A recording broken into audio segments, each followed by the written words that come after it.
Well, let's do a little more Plotinus, shall we? And we're going to come now to the famous example of the bull of Phalaris.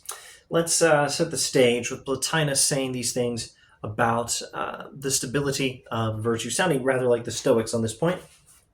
The pleasure demanded for the proficient's life. The proficient is how he's describing here a person who is happy, who contains within himself all he needs to be happy, or nothing even remotely like that. That's, let's say, the Stoic aspect of what Plotinus is talking about. But the let's call it the Platonic aspect of what he's talking about is this person is not proficient because of what he is in and of himself. He's proficient because his mind is focused on that which is above himself, on higher non-physical reality, something the Stoics were no good at all in talking about.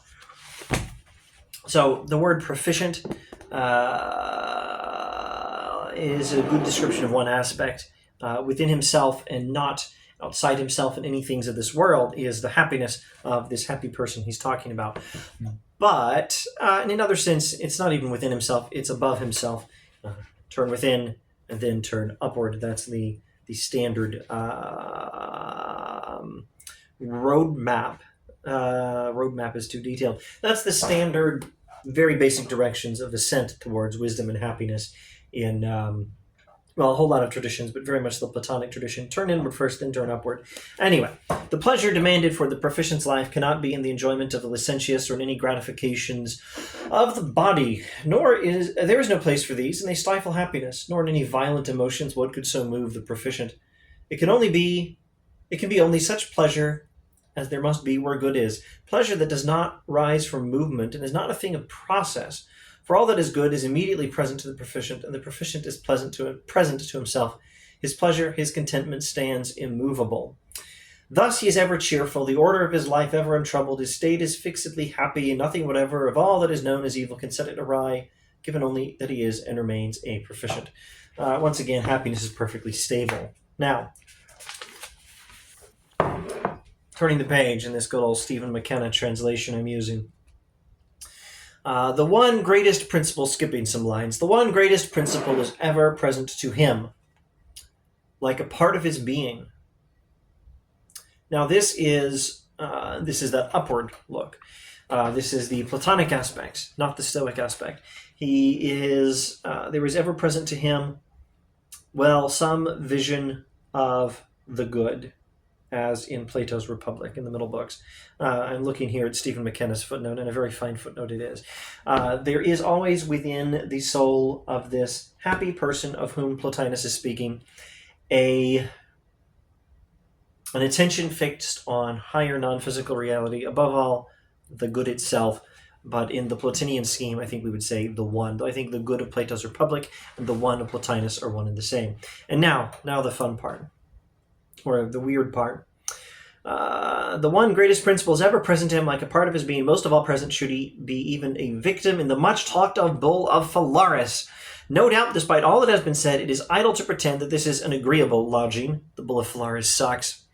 But what cries in the bull is the thing that feels the torture. In the proficient there is something else as well, something which associates with that other, but which, so long as the association is not of its own choice, can never be robbed of the vision of the all-good. So now this is a weird way of describing the bull of Phalaris.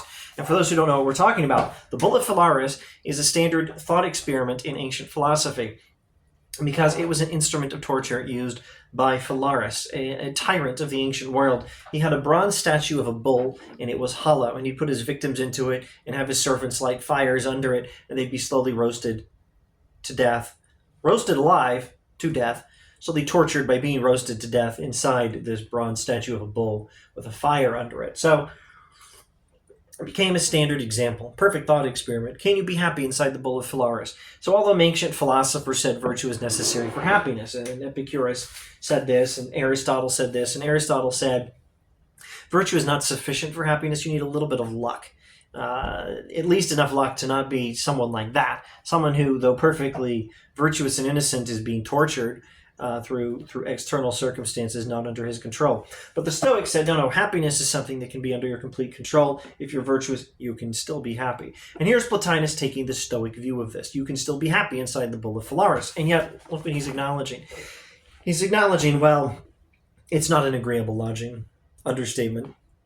He's also acknowledging there is something that cries out in pain being tortured in the bowl of Phalaris. But it's not this happy person himself. It's something associated with him. But doesn't rob him of the vision of the all good. So it looks like Plotinus is saying, yeah, you can be happy in the bowl of Phalaris, but that's because your